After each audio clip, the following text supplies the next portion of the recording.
Hello friends, welcome to selection target. और हम आज डिस्कस करने जा रहे हैं हिंदी शिक्षा शास्त्र के विषय में, जो कि सीटेट के लिए बहुत ही इम्पोर्टेंट है।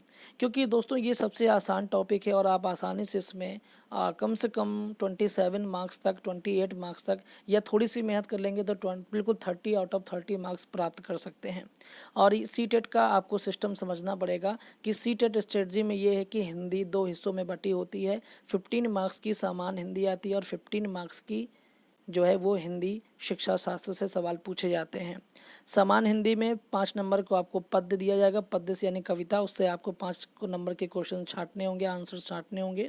और 5 नंबर का गद्य दिया जाएगा, जिसमें कि आपको पैराग्राफ से आंसर छांटने होंगे। और आपको 5 नंबर का सामान्य, जैसे कि उपसर्ग है, प्रत्यय है, या कुछ भी पूछा जा सकता है। और 15 नंबर की जो है वो हिंदी शिक्षा शास्त्र आती है और बहुत ही आसान आती है। आपसे सामान्य हिंदी में तो त्रुटियां हो सकती हैं, लेकिन अगर आपने हिंदी शिक्षा शास्त्र को समझ लिया तो इसमें आप पूरे में पूरे नंबर प्राप्त कर सकते हैं। तो शुरू करते हैं आज हम हिंदी शिक्षा शास्त्र के विषय में। जो भी मैं यहाँ पर एमसीक्यूज़ यानी मल्टीपल चॉइस क्वेश्चन लेकर के आया हूँ, ये पिछले एग्ज़ाम्स में पूछे गए हैं, आगामी एग्ज़ाम्स के लिए भी इम्पॉर्टेंट है। अगर आप पूरे वीडियो को देखते हैं तो आपको इससे ज़रूर कुछ ना कुछ लाभ होगा। और किसी भी एग्ज़ाम को पास करने के लिए एक एक अंक भी बहुत होते हैं। तो शुरू करते हैं हम अपना टॉपिक। पहला क्वेश्चन है कि प्राथमिक स्तर पर हिंदी भाषा सिखाने के लिए सबसे अधिक ज़रूरी क्या है। यानी प्राइमरी लेवल है में बच्चा जा रहा है, उसको भाषा सिखानी है, तो उसके लिए क्या सबसे ज़रूरी है। पहला कि भाषा शिक्षक का भाषा का ज्ञान, यानी जो टीचर उसको भाषा का ज्ञान कराने वाला है उसे स्वयं कितना भाषा का ज्ञान है, ये बात ज़रूरी है। कि कक्षा में रंगीन पाठ्य पुस्तकें, कि कक्षा में बढ़िया अच्छी कलरफुल किताबें हैं तो वो बहुत ज़रूरी हैं। या कक्षा में प्रिंट समृद्ध परिवेश, मतलब कि दीवालों में कुछ न कुछ लिखा हुआ है, ये बहुत ज़रूरी है। या कक्षा में लिखित आकलन, ठीक है, तो यानी बच्चों से कुछ न कुछ लिखवा करके देखा जाए। तो दोस्तों 4 ऑप्शन आपके सामने हैं, आपको इसमें से सही ऑप्शन कौन सा लगता है आप अपने दिमाग में इसको सोचिए। मैं आपको सही ऑप्शन बताने जा रहा हूँ। दोस्तों इसका जो सही ऑप्शन होगा वो होगा सी नंबर। 80 नंबर सही क्यों होगा, इसलिए हम जानते हैं बाकी के 3 ऑप्शंस क्यों गलत हैं। पहला कि भाषा शिक्षक का भाषा का ज्ञान, तो पहले तो प्राथमिक स्तर की बात हो रही है, ये दिमाग में रखिए। तो इस स्तर पर टीचर को कितना ज्ञान है ये कोई बहुत ज़रूरी नहीं है। सामान्य ज्ञान बच्चों, मतलब सामान्य रूप से ज्ञान होना चाहिए टीचर को, तो भी वो बच्चों को भाषा का ज्ञान करा ले जाएगा अगर उसको सही तरीका पता है। तो इसलिए ये कोई ऑप्शन ज़रूरी नहीं है। दूसरा कि कक्षा में रंगीन पाठ्य पुस्तकें, तो पाठ्य पुस्तकों के रंगीन होने मात्र से एक प्राइमरी का बच्चा कैसे भाषा का ज्ञान प्राप्त कर सकता है, ये बिल्कुल नहीं कर सकता, इसलिए ये ऑप्शन भी आपका रॉन्ग हो जाएगा। अगला की कक्षा में लिखित आकलन, तो प्राइमरी का बच्चा है जिसको अभी लिखना पढ़ना कुछ भी नहीं आता है, उससे लिखित आकलन करने का कोई औचित्य नहीं है, इसलिए डी ऑप्शन भी रॉन्ग होगा। तो कक्षा में प्रिंट समृद्ध परिवेश, ये क्यों सही है आप समझिए कि दीवालों में चित्र बने हुए हैं, तो बच्चा जब चित्र को देखता है तो वो अपने सहपाठी से उसके विषय में डिस्कस करता है, कुछ ना कुछ शब्द उसके बारे में बोलता है, जिससे कि उसकी भाषा परिष्कृत होती है, विकसित होती है, इसलिए सी नंबर इसका सही है। तो कहीं ना कहीं एक प्रयोगात्मक को यहाँ पर बढ़ावा दिया गया है ना, किताबी ज्ञान को, नॉलेज को बढ़ावा नहीं दिया गया है। और जो NCF 2005 है वो भी प्रयोगों को ही बल देती है कि बालकों को नवाचार के माध्यम से, प्रयोगों के माध्यम से आप जो है उसको ट्रेंड कीजिए। अभी हाल ही में एक टीचर को राष्ट्रपति द्वारा सम्मानित किया जाएगा, जिन्होंने अपने स्कूल में पड़ी फालतू की चट्टानों पर अच्छे शुद्ध बढ़िया साफ़ सुथरे कलरफुल रंगीन अक्षर लिख डाले, जिससे कि बच्चे सीखते हैं, और एक बहुत अच्छा नवाचार था ये। तो दोस्तों प्रयोग करना बहुत ज़रूरी है प्राथमिक स्तर पर। अगला सवाल है कि बच्चे बोलचाल की भाषा का अनुभव लेकर विद्यालय आते हैं, यानी बच्चे जब विद्यालय जाते हैं तो वो सामान्य बोलचाल की भाषा जानते हैं, उनमें थोड़ा सा भाषा का विकास हो चुका होता है। तो इसका निहितार्थ क्या है, यानी इसका मतलब क्या समझा जाए। तो ऑप्शन ए है कि बच्चों को बोलचाल की भाषा ना सिखाई जाए। तो मतलब क्या हुआ कि बच्चे बोलचाल की भाषा जानते हैं, तो क्या इसको अब बोलचाल की भाषा ना सिखाई जाए। दूसरा कि बच्चों की बोलचाल की भाषा को सुधारा जाए, यानी बच्चा है कोई, उसकी बोलचाल की भाषा है, तो क्या उस भाषा में जो त्रुटियां उसको सुधारा जाए, या बच्चों के भाषाई अनुभवों का उचित प्रयोग किया जाए। एक ये ऑप्शन हो गया। अगला है कि बच्चों के भाषाई अनुभवों के कक्षा के बाहर रखा जाए, यानी बच्चों से कह दिया जाए कि आप जो बोलचाल की भाषा प्रयोग करते हैं वो कक्षा के अंदर नहीं करेंगे, कक्षा के बाहर करिए। तो इन चारों ऑप्शन में सबसे अप्रोप्रिएट, सबसे उचित ऑप्शन कौन सा है आप सोचिए। मैं आपको चारों ऑप्शन में से उचित ऑप्शन बताने जा रहा हूँ, और वो है सी नंबर, यानी बच्चों के भाषाई अनुभवों का उचित प्रयोग किया जाए। मतलब दोस्तों ये है कहने का कि सबसे पहले देखते हैं ए ऑप्शन क्या है कि बच्चों को बोलचाल की भाषा ना सिखाई जाए। तो ऐसा नहीं कि बच्चा बोलचाल की भाषा बोल लेता है, इसका मतलब है कि उसकी भाषा पूर्णतः विकसित हो गई है और उसको सिखाना बंद कर दिया जाए। तो ये एक नेगेटिव पॉइंट है, इसलिए ये ऑप्शन में सही नहीं माना जाएगा। अगला है कि बोलचाल की भाषा को सुधारा जाए। तो ये हो सकता है कि बच्चे में कुछ त्रुटि हो भाषा बोलने में तो उसको सुधारा जाए, लेकिन ये इसका कोई बहुत महत्व नहीं है, क्योंकि भाषा सुधारना ही टीचर का एक पर्पज नहीं है, बल्कि वो जो बच्चा भाषा जानता है उसका सही से प्रयोग करना उसको आना चाहिए, तो अपने आप ही वो भाषा को ठीक कर ले जाएगा। तो कहीं ना कहीं ऑप्शन जो सी है कि उचित प्रयोग किया जाए, तो ये ऑप्शन बिल्कुल एप्रोप्रिएट है, उचित है, इसलिए सही माना जाएगा। और डी नंबर के बच्चों के भाषाई अनुभवों के कक्षा के बाहर रखा जाए, यानी बच्चों की जो भाषा विकास थोड़ा बहुत भी बच्चों में है उसको पूरी तरह से नकार दिया गया है, ये बिल्कुल नेगेटिव पॉइंट वाली बात हो गई, इसलिए ये ऑप्शन भी सही नहीं माना जाएगा और सी नंबर का जो ऑप्शन है वो बिल्कुल सही माना जाएगा। तो इस तरह से आप सवालों को समझेंगे अगर, तो बहुत ही आसानी से अपने जवाब सही कर ले जाएंगे आप। अगला सवाल है कि भाषा सीखने सिखाने में आप किसे सबसे अधिक महत्वपूर्ण मानते हैं। पहला ऑप्शन है कि संज्ञानात्मक विकास, दूसरा है सामाजिक अंतःक्रिया, तीसरा है दृश्य श्रव्य सामग्री और बाल साहित्य। याद रखिए सवाल को, ऑप्शन को भले ही आप 2 बार पढ़िए, लेकिन सवाल को कम से कम 3 बार ज़रूर पढ़िए कि सवाल कह रहा है कि भाषा सीखने सिखाने में, फिर भाषा सिखाने की ही बातचीत चल रही है, तो इसमें संज्ञानात्मक विकास का कोई बहुत महत्व नहीं, क्योंकि संज्ञानात्मक विकास क्या होता है, ये मानसिक क्रियाएँ होती, मैं आपको पहले भी इसके विषय में डिस्कस कर चुका हूँ जब मैंने आपको बाल विकास पढ़ाया था। बी नंबर है कि सामाजिक अंतःक्रिया, यानी समाज के लोग में जैसी भाषा प्रचलित है, जैसे भाषा बोलते हैं उसका प्रभाव पड़ता है। दूसरा कि दृश्य श्रव्य सामग्री, यानी कुछ चीज़ है जिसको दिखा करके, यानी टीवी को, जैसे टीवी है, टीवी में कुछ भाषा का कार्यक्रम चल रहा है तो उसको दिखा करके बच्चा सुन करके सीखता है, क्या ये ज़्यादा मतलब महत्वपूर्ण है, या बाल साहित्य या बच्चों को कहानियों की किताबें दे दी जाएँ तो बच्चा सीख जाएगा। तो अगर आप ज़्यादा भावुक हैं तो आप बाल साहित्य को टिक कर देंगे कि बाल साहित्य बिल्कुल सही ऑप्शन है, बच्चों को कहानियाँ दी जाएँ तो बच्चे बहुत अच्छे से कहानियाँ पढ़ते हैं। लेकिन आप भूल रहे हैं कि आप प्राइमरी लेवल का एग्ज़ाम देने जा रहे हैं और उस लेवल पर बच्चे जो होते हैं वो, आप पहले सेकंड क्लास फर्स्ट क्लास को समझिए कि उनको ठीक से पढ़ना लिखने नहीं आता है, वो बाल साहित्य कहाँ से पढ़ लेंगे, उसको कैसे समझेंगे। और रही बात दृश्य श्रव्य सामग्री की, तो बच्चे इतने मैच्योर नहीं होते हैं, वो ध्यान से सुनते ज़रूर हैं, आप बच्चों को सुनाइए ध्यान से सुनेंगे, उसको वो रट भी लेंगे, लेकिन तब भी उसको प्रयोग में लाना वो नहीं सीख पाते हैं, इसलिए सी ऑप्शन भी गलत होगा, डी ऑप्शन भी गलत होगा। संज्ञानात्मक विकास पहले ही गलत हो चुका है, क्योंकि मानसिक क्रिया है और मानसिक क्रिया का यहाँ पर कोई मतलब नहीं है, तो सामाजिक अंतःक्रिया ऑप्शन बिल्कुल सही है। तो जो इसमें सबसे अधिक महत्वपूर्ण मानते हैं, इसका मतलब ये है कि बच्चों को इतना छूट दी जाए समय समय पर, या उनके ऐसे ग्रुप डिस्कशन कराए जाएँ कि बच्चों को छूट दी जाए कि वो सामाजिक अंतःक्रिया कर सकें, आपस में सहपाठियों से बातचीत करने का उनको अवसर दें, और फिर उनकी भाषा पर नज़र रखें कि भाषा, वो किस तरह की भाषा का प्रयोग कर रहे हैं, कहाँ उनकी अशुद्धता है, उसको कैसे आप ठीक कर सकते हैं, ये चीज़ वहाँ पर मायने रखती है। तो इसलिए आपका जो ऑप्शन है वो बी ऑप्शन जो है वो सही माना जाएगा। अगला प्रश्न है कि हिंदी भाषा शिक्षक का यह प्रयास होना चाहिए कि वे, यानी एक हिंदी भाषा का शिक्षक है, मान लीजिए आप हिंदी पढ़ाने जा रहे हैं क्लास में, तो आपको क्या आपका प्रयास जो है वो क्या होना चाहिए कि बच्चों की भाषा संबंधी सहज रचना शक्ति को बढ़ाने के अवसर दें, ये एक हो गया। अगला है कि बच्चों की मातृभाषा के स्थान पर हिंदी भाषा को ही कक्षा में स्थान दें।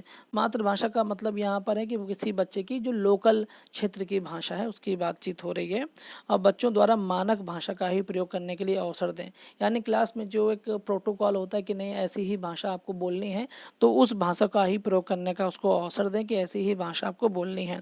बच्चों को शिक्षाप्रद बाल साहित्य पढ़ने के लिए भरपूर अवसर दें। तो बाल साहित्य पढ़ना, अभी मैंने पिछले ऑप्शन में बताया कि बाल साहित्य पढ़ना कोई बहुत बड़ी चीज़ नहीं है, ये बहुत अप्रोप्रिएट नहीं है, इसलिए ये ऑप्शन तो पूर्णतः गलत हो जाएगा। और जो अब देखते हैं कि सी नंबर क्या है, बच्चों द्वारा मानक भाषा का प्रयोग। तो इस उम्र में यानी प्राथमिक लेवल पर ये मानक भाषा जैसा शब्द का यूज़ करना ही ये बताता है कि बच्चों को ज़्यादा मतलब हाई लेवल पे ले जाया गया है, जो कि उचित नहीं है उनकी एज और उनकी कक्षा के हिसाब से। बी नंबर है कि बच्चों की मातृभाषा के स्थान पर हिंदी भाषा को ही कक्षा में स्थान दें। यानी आप कहने का मतलब है कि बच्चे की जो लोकल भाषा उसको बिल्कुल नकार दें, तो ऐसा नहीं है। अगर आप ऐसा करते हैं तो बच्चे को सीखने में कठिनाई होगी, इसलिए ऑप्शन बी भी गलत है। अब ए बचता है केवल कि बच्चों की भाषा संबंधी सहज रचना शक्ति को बढ़ाने के अवसर दें। यानी बच्चा जो अपनी सहज बुद्धि से, अपनी सहज शक्ति से जो भाषा सीख रहा है, उस पर अगर आप नज़र बनाएं, उसमें जो कमियां उसको सुधारें, तो कहीं ना कहीं वो बच्चा जल्दी अपनी भाषा का विकास कर ले जाएगा। इसलिए जो उसका ए ऑप्शन है वो पूर्णतः सही माना जाएगा। तो आपको लगेंगे चारों ऑप्शन सही हैं, लेकिन आपको अपनी सूझबूझ का प्रयोग करना है और जो जो प्रैक्टिकली सही है वही ऑप्शन को आपको चुनना है, न कि आप भावनाओं में बह करके कुछ दूसरा ऑप्शन चुन लें। दोस्तों अगला प्रश्न है कि कक्षा 5 के बच्चों के भाषा आकलन के संदर्भ में आप किस सवाल को सबसे कमज़ोर मानते हैं। यानी अब देखिए यहाँ पे कक्षा ओपन कर दी गई है कि कक्षा 5 की बात हो रही है। अगर प्राथमिक लेवल की बात करते हैं तो कहीं ना कहीं बिल्कुल बिल्कुल छोटी शिशु क्लास की बात हो रही है, आप ये समझ लीजिए। लेकिन यहाँ पर कक्षा 5 के बच्चे की बातचीत चल रही है कि अगर कक्षा 5 के बच्चे की भाषा का आकलन करना है तो सबसे कमज़ोर आप सवाल कौन सा आपका होगा। तो सबसे कमज़ोर है तो फिर देखिए कि मजबूत कौन कौन से हैं। तो क्वेश्चन नंबर ए है कि केशव सबसे क्या कहता होगा, कल्पना करके केशव के शब्दों में लिखो। तो अब आप इसको समझते होंगे कि अब बच्चे से ये कहा गया कि केशव क्या कहता है, इसको आप अपने शब्दों में लिखो। तो कक्षा 5 का बच्चा लिखना पढ़ना समझ गया है, तो अब वो केशव ने क्या कहा उसको अपनी भाषा में वो लिखने का प्रयास करेगा। तो कहीं ना कहीं ये उसके लिए एक बहुत बड़ा सवाल है, तो ये कमज़ोर तो हो नहीं सकता है, इसलिए ये मतलब ये ऑप्शन यहाँ पर सही है और हमें कमज़ोर वाला देखना है, तो ये मजबूत वाला है। ठीक है। अब बी नंबर है कि यदि इला इला एक लड़की का नाम है, तुम्हारे स्कूल में आए तो उसे किन किन कामों में परेशानी होगी। तो ये भी बच्चे से पूछा गया, अब इसको भी बच्चा अपनी भाषा में बताएगा, इसलिए ये भी एक मुख्य सवाल हो जाता है, कमज़ोर नहीं होता। अगला है कि अपने दोस्तों से पूछ कर पता करो कि कौन किस बात से घबराता है। तो अब वो दोस्तों से पूछेगा, दोस्त तरह तरह के जवाब देंगे, उनके जवाबों को वो अपनी भाषा में कहेगा, तो उसकी भाषा का विकास ही होगा, इसमें उसका नुकसान नहीं है। और ये कमज़ोर प्रश्न नहीं है बल्कि एक मजबूत प्रश्न है, इसलिए तीनों ऑप्शन अगर मजबूत हैं तो अब चौथा ऑप्शन देखते हैं कि ईदगाह कहानी में हामिद ने मेले से क्या खरीदा। अब ये तो बिल्कुल सिंपल सा रटा हुआ सवाल है, बच्चे को बता दिया, आपने पढ़ा होगा ईदगाह वाली कहानी कि ईदगाह में हामिद ने मेले से क्या खरीदा था, तो चिमटा यानी रोटी सेकने वाला, क्योंकि उसकी माँ के हाथ जलते थे। ठीक है, तो ये तो बहुत सिंपल सा जवाब हो गया। तो ये सबसे कमज़ोर है, इसमें कोई भाषा का विकास नहीं हो रहा है, वो सीधा बोल देगा कि चिमटा, बस हो गया ऑप्शन। तो बाकी में तो उसको काफ़ी एक्सप्लेन करना है, तो वो सब मजबूत ऑप्शन हो जाते हैं। इसलिए चूँकि हमें कमज़ोर बताना है, इसलिए हमारा डी नंबर का ऑप्शन जो है वो बिल्कुल सही होगा। सी टेट में बहुत ध्यान से अपने सवालों का जवाब दीजिएगा, छोटी सी चूक आपको बड़ा नुकसान पहुंचा सकती है।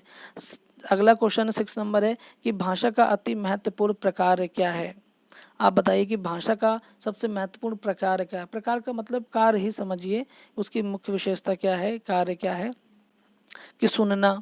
तो भाषा में सुनना तो कोई मतलब नहीं है। ठीक है, भाषा का सबसे इम्पोर्टेंट रोल जो है वो सुनना नहीं है, सुनने से आपकी भाषा उतनी परिष्कृत नहीं होगी।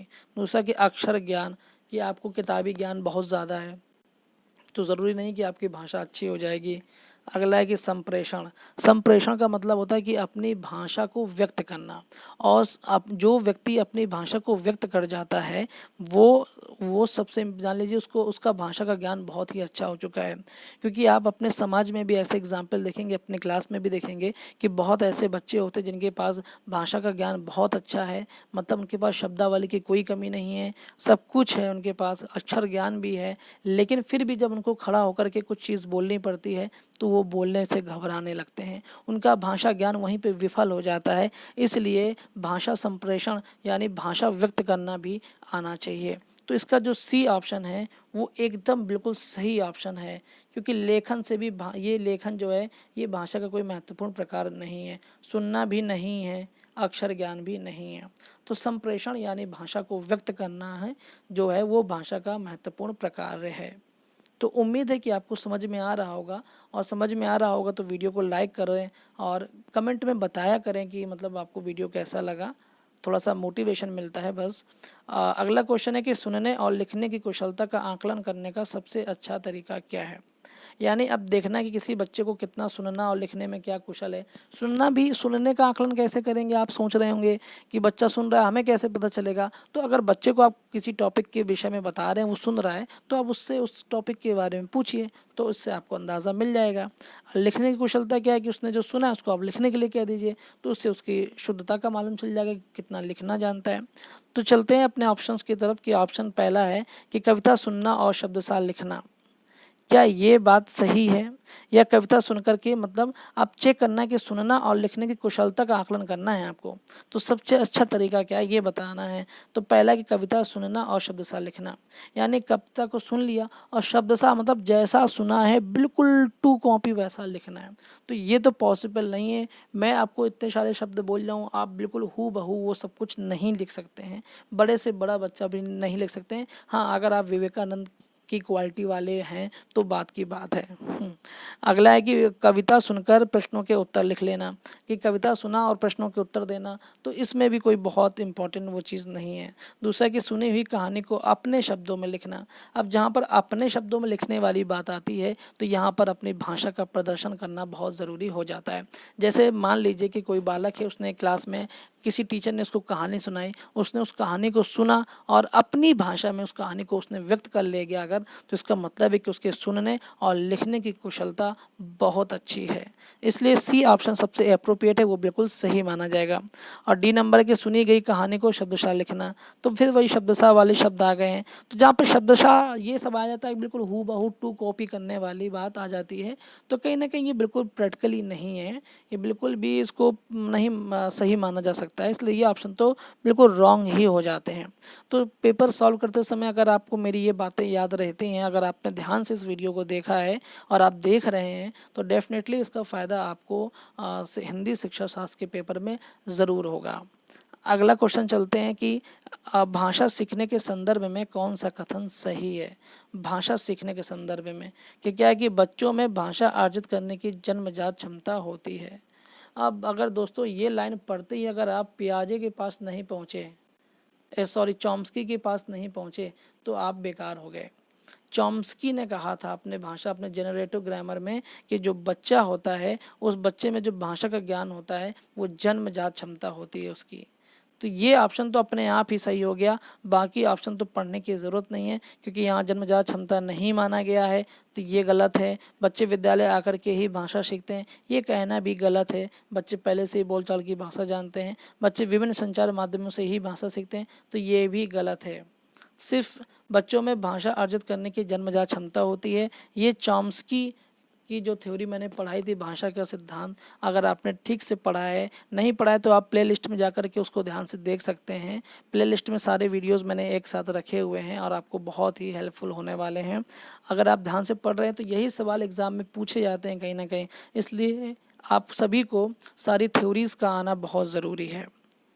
ठीक है, अगला सवाल पढ़ते हैं हम कि डिस्ग्राफिया से प्रभावित बच्चों को मुख्य रूप से किस में कठिनाई होती है। डिस्ग्राफिया है, अगर आपने कल का जो विकलांगता मैंने एक वीडियो डाला था, अक्षमता कि बालक में जो विकलांगता होती है उसका क्या प्रभाव पड़ता है, उससे उसमें क्या कमियां आती हैं, तो ये मैंने कल ही डिस्कस किया था। अगर आपने ध्यान से सुना है तो इसका आसान सा जवाब आप बहुत दे सकते हैं कि डिस्ग्राफिया से बच्चों को मुख्य रूप से किस चीज़ में कठिनाई होती है। तो आप इसका जवाब दीजिए मुझे। तो इसका जो ऑप्शन होगा वो होगा लिखना। लिखना बिल्कुल सही है। क्यों लिखना सही है दोस्तों? क्योंकि डिस्ग्राफिया एक तरह से सक्षम मतलब एक शारीरिक अक्षमता है। डिस्ग्राफिया कैसी बीमारी है? एक शारीरिक अक्षमता है जिसमें लिखने में ज़्यादा प्रॉब्लम होती है, जैसे कि बच्चों की उंगलियां, हथेलियां, ठीक है, कलाई, इसमें कुछ डिफेक्ट आ जाते हैं जिसकी वजह से बच्चा ठीक से लिख नहीं पाता है, या लिखता है तो वो उतना सुंदर नहीं लिख पाता है जितना कि ज़रूरी है। इसलिए जो लिखना वाला ऑप्शन है ये सही है और बाकी सारे ऑप्शन गलत हैं। तो ये कल हम डिस्कस कर चुके थे, आप लिंक में आप जा कर के प्ले लिस्ट में विकलांगता टॉपिक को ध्यान से पढ़ सकते हैं। अगला है कि बहुभाषिक कक्षा में बच्चों की भाषाएं, यानी बहुभाषिक कक्षा का मतलब होता है कि ऐसी कक्षा जिसमें अलग अलग क्षेत्र के बच्चे पढ़ते हैं और सभी अपनी क्षेत्रीय भाषा का प्रयोग भी उस कक्षा में करते हैं। तो इसका क्या मतलब होने वाला है, फ़ायदा या जो भी है, हम ऑप्शन देखते हैं। पहला है कि संसाधन के रूप में कार्य कर सकती है। तो दोस्तों ये ऑप्शन पता है बहुत ही एप्रोप्रिएट है, आप इसको हमेशा दिमाग में रखिए कि जैसे कि कोई कक्षा है उसमें कई तरह की भाषा बोलने वाले बच्चे रहते हैं, तो इसका मतलब ये नहीं है कि उनकी अपनी जो व्यक्तिगत भाषा है उसको आप नकार दें। ये नेगेटिव पॉइंट की तो हमको बात ही नहीं करनी है, खासकर सीटेट के पेपर में, जो कि जितने भी, चाहे वो हिंदी शिक्षा शास्त्र हो, चाहे वो सीडीपी का हो, तो कहीं की भी पेडागॉजी हो, बस आपको दिमाग में नेगेटिव पॉइंट नहीं लाना है। तो जो बहुभाषिक कक्षा है उसमें सभी भाषाओं को भी संसाधन के रूप में प्रयोग करना चाहिए, यानी उस किसी और एक बालक की भाषा का लाभ किसी दूसरे बालक को दें, किसी दूसरे बालक की भाषा का लाभ किसी दूसरे बच्चे को दें। तो इससे क्या होता है, क्लास में एक समृद्ध भाषा का माहौल बनता है। अगला है, तो इसलिए तो ऑप्शन ए बिल्कुल सही हो गया है, लेकिन बाकी ऑप्शन भी देखते हैं कि शिक्षक के लिए बेहद जटिल चुनौती है। तो ऐसा कुछ नहीं है कि अगर बच्चा जो है वो बहुभाषिक है, तो बहुत से ऐसे बच्चे होते हैं जो अपनी लोकल की भाषा भी बोल लेते हैं और कक्षा के माहौल की भाषा भी बिल्कुल बोल लेते हैं, इसलिए कोई जटिल चुनौती नहीं है। आप जैसे कि सिंपल सी बात है कि अगर आप क्लास में पढ़ा रहे हैं और अलग अलग भाषा के बच्चे हैं, तो आप इसको चुनौती मान करके अगर आप परेशान हो रहे हैं तो आप में शिक्षक के बिल्कुल गुण नहीं है। तो ये ऑप्शन नेगेटिव हो जाता है शिक्षक की दृष्टि से भी, इसलिए ये ऑप्शन रॉन्ग है। अगला है कि आकलन की प्रक्रिया को बाधित करती है, तो ये बाधा पहुंचाने जैसे नेगेटिव पॉइंट की बात है, इसलिए ये भी बिल्कुल रॉन्ग है। भाषा सीखने की प्रक्रिया को बाधित करती है, फिर वही बाधा वाली बात आ गई। तो नेगेटिव पॉइंट को तो हमको स्वीकार ही नहीं करना है, यही सीटेट का नियम है कि नेगेटिव पॉइंट को स्वीकार नहीं करना है। पहले बालक की परिप्रेक्ष्य में देखना है जो सवाल पूछा गया है, अगर बालक की परिप्रेक्ष्य के ऑप्शन नहीं है, अगर शिक्षक के बारे में पूछ रहा है तो फिर शिक्षक के परिप्रेक्ष्य में देखना है और हमेशा पॉजिटिव ऑप्शन को ही सही करना है। ध्यान से पढ़ेंगे और इसके लिए आप प्रैक्टिस सेट लगाते रहिए, आपको अभ्यास बनेगा, आप बिल्कुल सीटेट का एग्ज़ाम बहुत ही आसानी से क्लियर कर ले जाएंगे। अगला और लास्ट सवाल है कि भाषा सीखने और भाषा अर्जित करने में अंतर का मुख्य आधार क्या है। भाषा सीखने और भाषा अर्जित करने में अंतर का मुख्य आधार क्या है। तो आप लोग में से कोई अगर इसको जवाब दे सकते हैं तो आप सोचिए। पहला ऑप्शन है कि भाषा की पाठ्य पुस्तकें, ठीक है। तो भाषा सीखना और भाषा अर्जन, यानी किसी भाषा को हम सीखने की कोशिश कर रहे हैं और उसको सीख लेते हैं, इन दोनों में अंतर का जो मुख्य आधार है वो क्या है। तो भाषा की पाठ्य पुस्तकें, तो दोस्तों पाठ्य पुस्तकों से आप भाषा सीख तो सकते हैं, पर ज़रूरी नहीं कि उसका प्रयोग करना आपको आ जाएगा, क्योंकि मैंने पहले ही कहा है कि बहुत ऐसे लोग होते हैं जिनकी शब्दावली बहुत अच्छी होती है पर वो व्यक्त नहीं कर पाते, उनका भाषा संप्रेषण जो होता है वो अच्छा नहीं होता है, इसलिए ये ऑप्शन सही नहीं होगा। अगला है कि भाषा का लिखित आकलन, यानी किसी बालक में कोई बालक को भाषा का ज्ञान कितना है उससे कोई लेख लिखवा करके उसका आकलन करके ये आप देख सकते हैं। तो इसमें क्या हुआ कि इसमें आप भाषा का अर्जन तो आप समझ सकते हैं पर उसने भाषा सीखी कितनी, इसका आपको कोई आकलन नहीं हो पाएगा, इसलिए ये ऑप्शन भी गलत है। अगला कि भाषा का उपलब्ध परिवेश, इसका मतलब ये है कि क्लास में जैसा माहौल है या आसपास का भी माहौल है, उसके सामाजिक जो माहौल होता है, परिवेश की बात आती है तो सामाजिक माहौल की भी हम बात यहाँ पर करने लगते हैं। तो सामाजिक जो समृद्ध सामाजिक माहौल होता है वो एक बालक के भाषाई विकास में या भाषा के सीखने और भाषा के अर्जन में प्राथमिक रूप से सबसे बड़ा रोल निभाता है, इसलिए ऑप्शन सी इसका बिल्कुल सही माना जाएगा। और अगला है कि भाषा की जटिल संरचनाएं, यानी अब संरचनाओं की जटिल, जहाँ जटिल शब्द आ गए तो फिर वहाँ पे कॉम्प्लिकेशंस की बात आ गई, तो ये ऑप्शन तो वैसे ही रॉन्ग हो जाता है, इसलिए आपका जो यहाँ पर ऑप्शन सही होगा वो सी ऑप्शन सही होगा। दोस्तों आप ये सारे मैंने एमसीक्यूज़ कंप्लीट कर लिए हैं। अगर आपको इसका लाभ मिलेगा तब जब आप बिल्कुल ध्यान से पूरा टॉपिक को पढ़ेंगे, बाकी आपको लाभ लेना है तो आप जैसा चाहें वैसा करिए, मेरी शुभकामनाएं हैं। और वीडियो अगर पसंद आता है तो चैनल को सब्सक्राइब कीजिए, वीडियो पे लाइक कमेंट शेयर कीजिए ताकि इसका लाभ और भी लोग ले सकें। मिलते हैं अपने अगले नए वीडियो के साथ, तब तक के लिए जय हिंद, नमस्कार।